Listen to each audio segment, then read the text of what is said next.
అమెరికాకి ఇరాన్ సవాలు విసిరింది. అమెరికా గ్రౌండ్ ఆపరేషన్కి సిద్ధమవుతుందని వార్తల నేపథ్యంలో ఒక వీడియోని రిలీజ్ చేసింది ఇరాన్. యుద్ధానికి తన ఇలైట్ కమాండోస్ రెడీగా ఉన్నారంటూ వార్నింగ్ ఇస్తుంది.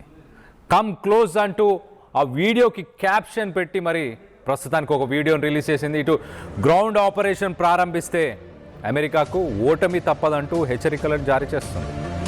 ఇప్పటికే ఇటు కీలక స్థానాల్లో ఆర్మీని మోహరించింది ఇరాన్. ఇరాన్లో అడుగుపెట్టే ఏ విదేశీ సైనికుడైనా ప్రాణాలతో తిరిగి వెళ్ళడంటూ ఇటు అమెరికాకు ఒక స్ట్రాంగ్ వార్నింగ్ ఇచ్చింది. గెరిల్లా, అసిమెట్రిక్ వార్ఫేర్ ఇలాంటి వ్యూహాలతో రెడీగా ఇరాన్ ఉన్నట్టు తెలుస్తుంది. ఇప్పటికే ఖర్గ్ ఐలాండ్ ఆ పరిసర ప్రాంతాలన్నీ కూడా ఇటు మైన్స్, మిసైల్స్తో మోహరించింది. వియత్నాం, ఆఫ్ఘనిస్తాన్ అనుభవాలని అమెరికాకు గుర్తు చేస్తూ అమెరికాకు పరాజయం తప్పదంటూ ఇటు ఇరాన్ సటైర్లు వేస్తుంది.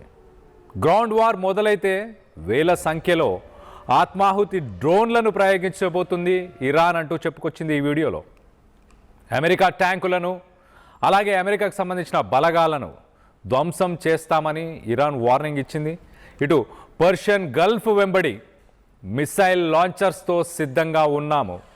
అమెరికా నౌకాదళంపై దాడికి సైన్యం ఎదురు చూస్తుంది. వీఆర్ వెయిటింగ్ ఫర్ ఇట్ అంటూ ఇరాన్ చెప్తుంది. గ్రౌండ్ వార్ మొదలైతే ఇరాన్కు మద్దతుగా యుద్ధంలోకి యాక్సియస్ ఆఫ్ రెసిస్టెన్స్ ఇటు హౌతీలు, హెజ్బుల్లా అలాగే హమాస్ వీరందరూ కూడా యుద్ధంలో డైరెక్ట్గానే పార్టిసిపేషన్ చేయబోతారు. ఇటు ప్రాణత్యాగానికైనా సిద్ధంగా ఉన్నాము, వేలాది మంది రెవల్యూషనరీ గార్డ్స్ అంటూ ఆ వీడియోలో చెప్పుకొస్తున్నారు.